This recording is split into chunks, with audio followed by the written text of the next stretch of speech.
New মার্কেটের সামনে হঠাৎ একটা পিচ্চি মেয়ে বলে উঠল, বাবা বাবা দেখো ছেলেটা আমাকে চোখ মারছে। ওর বাবা বলল, কোন ছেলে মা, কোথায় সেই হারামজাদা? মেয়েটা ওর হাতের আঙ্গুল আমার দিকে করার সাথে সাথে আমার কলিজা শুকিয়ে গেল। দেখি পাশে দাঁড়িয়ে থাকা ওর বাবা আমার দিকে কটমট দৃষ্টিতে তাকিয়ে আছে। বেডি দেখলে মনে হয় ছোটখাটো একটা দানব। প্রেমিকার সাথে দেখা করব বলে মার্কেটে দাঁড়িয়ে আছি। ওই 4-5 বছরের পিচ্চি মেয়েটা আমাকে প্রথমেই চোখ মেরেছে। প্রথম কয়েকবার পিচ্চিটা মারার পর আমিও দুষ্টামি করে একটা চোখ মেরেছি। দেখে সাথে সাথে ওর আব্বুর কাছে বিচার দিয়েছে। মেয়েটার বাবাকে আমার দিকে এগিয়ে আসতে দেখে দিলাম একটা দৌড়।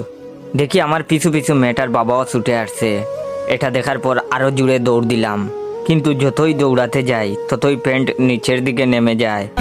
2 হাত দিয়ে কোমরের 2 পাশের প্যান্ট ধরে আছি আর মার্কেটের মধ্য দিয়ে দৌড়াচ্ছি।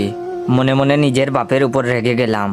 প্রত্যেকবার প্যান্ট কিনে দেওয়ার সময় এমন ঢিলে ডালা প্যান্ট কিনে দেয়, যার জন্য আমার এই দশা এখন। দৌড়াতে গিয়ে যদি প্যান্ট খুলে যায় তাহলে ইজ্জতের ফালুদা হয়ে যাবে। হঠাৎ বাসার লুঙ্গিটাকে খুব মিস করতে লাগলাম। লুঙ্গি পরে দৌড়ানোর মজাই আলাদা, বাতাসের প্রবাহ খুব কাজে দেয়। হঠাৎ সামনে প্রেমিকাকে দেখে কলিজা আরো শুকিয়ে গেল। আমাকে দৌড়াতে দেখে ও টাইটানিক সিনেমার মতো 2 হাত মেলে দাঁড়িয়ে রইল। আমার প্রেমিকা অভিনয় শিখবে বলে কয়েকদিন আগে একটা কোচিংয়ে ভর্তি হয়েছে। কোচিং করার পর থেকে আমার সাথে এমনভাবে কথা বলে যে বুঝতেই পারি না ও আমার প্রেমিকা না, ছবির নায়িকা। ওর কাছে পৌঁছেই বললাম, চলো এখান থেকে পালাই, না হলে মায়ের একটাও মাটিতে পড়বে না। আমার কথা শুনে প্রেমিকা বলে উঠল, না না না, এ হতে পারে না।